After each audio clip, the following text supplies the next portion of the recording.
Week 7, Theory of Moral Development.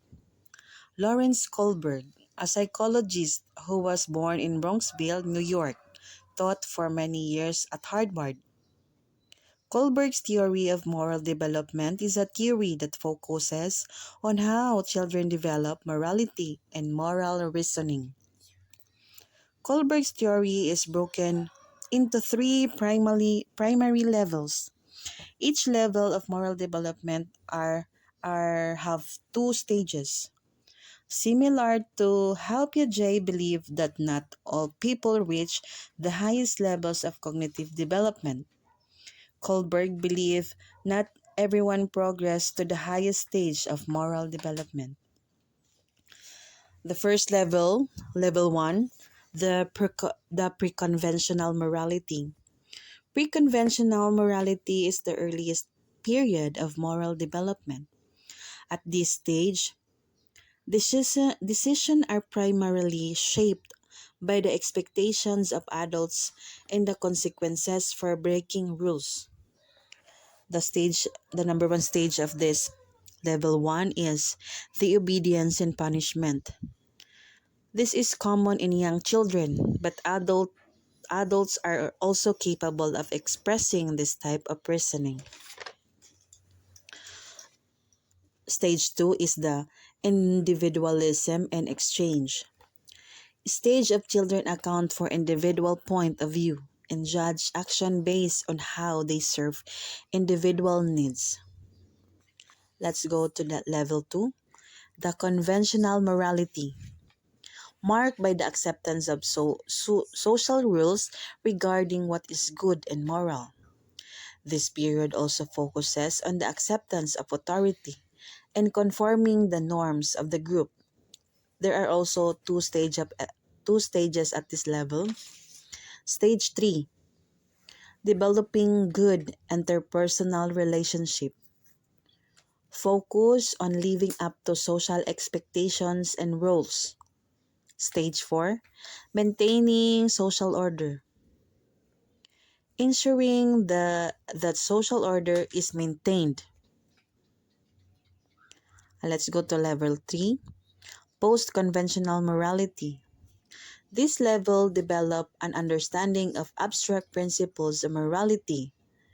There are also two stages at this level: social contract and individual rights. It is account for differing values, opinions, and beliefs of other people. Stage 6 also the universal principles, based on universal ethical principles and abstract reasoning. Kohlberg's theory is concerned with the moral thinking, moral development, overemphasize the concept of justice when making moral choices, emphasize people's rights. Most of his projects were children, obviously had no experience with marriage. Kohlberg's theory was gender bias since all of his subjects were male. Kohlberg's theory of moral development has been criticized. Researchers continue to explore how moral reasoning develops and change through life as well. Week 8, Vygotsky's Sociocultural Theory. Sociocultural theory grew from the work of seminal psychologist Lev Vygotsky, who believed that parents, caregivers, peers, and the culture at large are responsible for developing higher order functions. Vygotsky is contended that children are born with basic biological constraints on their minds. Each culture provides tools of intellectual adaptation, allow children to use abilities and adaptive to the culture. One culture emphasizes memory strategies, another tools like reminders or role memorization. Vygotsky was a contemporary of other great thinkers like Freud, Skinner, and Piaget. As his works has become more published, his ideas have grown increasingly influential in areas including child development, cognitive psychology, and education. The zone of proximal development. An important concept of social cultural theory is known as the zone proximal development, according to Vygotsky. The learner may develop how to solve problem in independent level, solving problem with the help and guidance of adult and peers.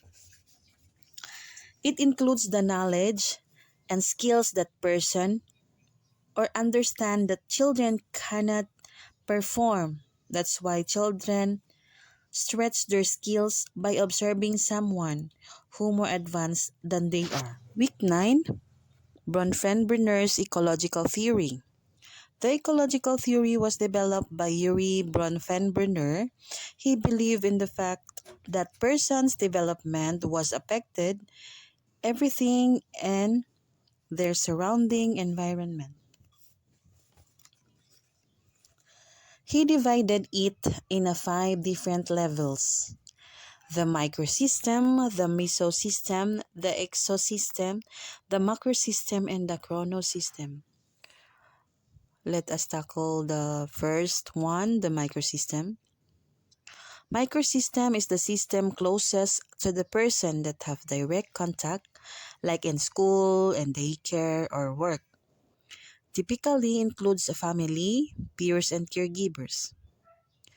Bidirect, Bidirectional, the reactions to the people with you will affect of how they treat you in return.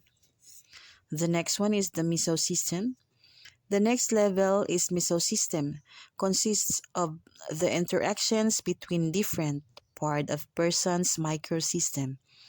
The person in this level will not function independently, but can influence by others. These interactions have direct impact on the individual. The next one is the exosystem. This level is not involved the person as an active participant, but still can affect them. This includes decision making without the participation of the parents. The next one is the macrosystem.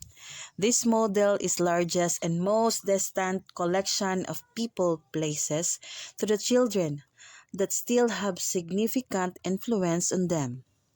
This system composed of children's culture, pattern, and values.